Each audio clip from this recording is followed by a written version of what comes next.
welcome back to another video on the F1 Journal, and wow, what a race that was. Pierre Gasly, yes you heard that right, took a shock win after Lewis Hamilton suffered a 10-second stop-go penalty. The AlphaTauri driver finished just ahead of McLaren's Carlos Sainz, with Lance Stroll third. That's right, no Mercedes or Ferraris or Red Bull on the podium. Wow. Lewis Hamilton finished 7th. Leclerc suffered a scary crash as well as a Vettel brake failure. Pierre Gasly caused a modern-day F1 shock by winning his maiden race for AlphaTauri after a hugely dramatic instant-filled Italian Grand Prix, where Lewis Hamilton only finished 7th. Gasly, aged 24, just held off McLaren's Carlos Sainz by less than a second in a tense finish for a memorable, emotional victory on a day where the sport's normally unbeatable big hitters either made mistakes or retired. Racing Point's Lance Stroll was third for his second career podium, with Lando Norris fourth in the McLaren.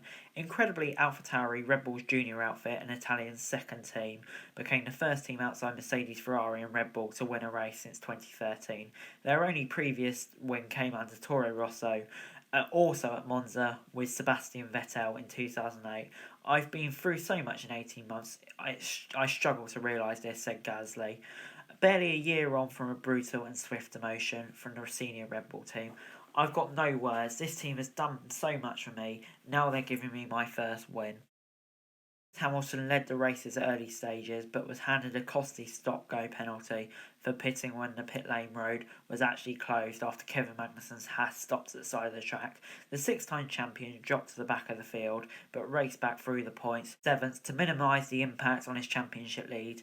Valtteri Bottas was still only 5th after a fairly torrid afternoon and a poor initial start, while Max Verstappen retired with mechanical problems for Red Bull.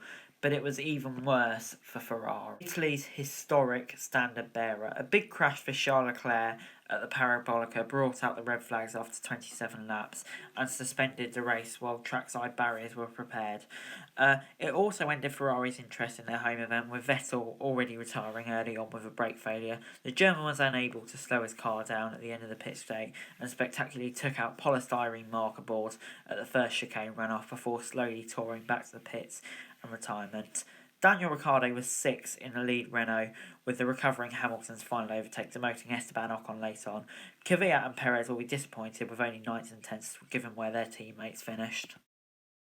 Gasly has already been one of 2020's most consistent performers, steadily rebuilding his confidence and reputation after the bruising experience of losing a Red Bull seat last August.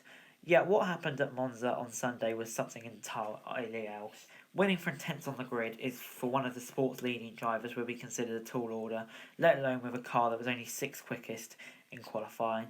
Yet that is exactly what Gasly achieved in one of the biggest upsets in F1 history. A pit stop on one lap before the safety car from Magnussen's stoppage proved a game changer and meant the AlphaTauri vaulted up the order as others later peeled in for their own services. Now behind only Hamilton and Stroll, who hadn't stopped, Gasly was 3rd for the restart and in the same position when the race was suspended for Leclerc's heavy crash with the Parabolica barriers on lap 23. The race was eventually restarted from the grid, and by passing Stroll, he effectively took the race lead, with Hamilton serving his penalty. It was the first time in 55 Grand Prix that Gasly had led a race, never relinquished it for the final 20 laps, despite increasing pressure from Carlos Sainz. Sainz had run second to the runaway Hamilton in the opening stint, but lost ground under the safety car with the closed pit lane, meaning McLaren couldn't pit either him or Lando Norris. He took the race's second start, and while he dispatched quickly the slow starting Stroll, he didn't pass Kimi until lap 34. By then, that was nearly 7 seconds adrift of Gasly. It's incredible, but I'm disappointed with P2, says Sainz, of his career best result. We were very, very close. It was what we deserved.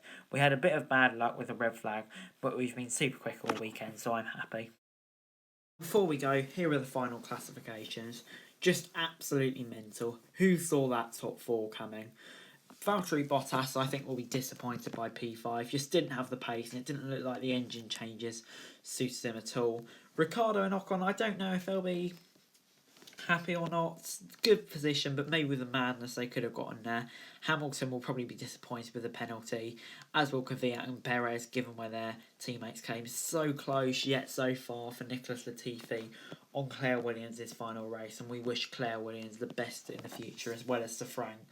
Grosjean and Kimi, Russell, Driss, and Giovinazzi, for that matter, really couldn't challenge them despite all of the madness. And Alex Albon really never had a chance with a heavily damaged floor. But you have to wonder what it means for his future with Gasly winning. And then, of course, Leclerc, Verstappen, and Vettel with the retirements. What is going on at Ferrari? Just madness. Anyway guys, that's it for this video. Thanks very much for watching. Remember to like, share, subscribe. Let me know what you thought in the comments down below about the Italian Grand Prix. Follow me on Twitter, link in the description below for F1 news.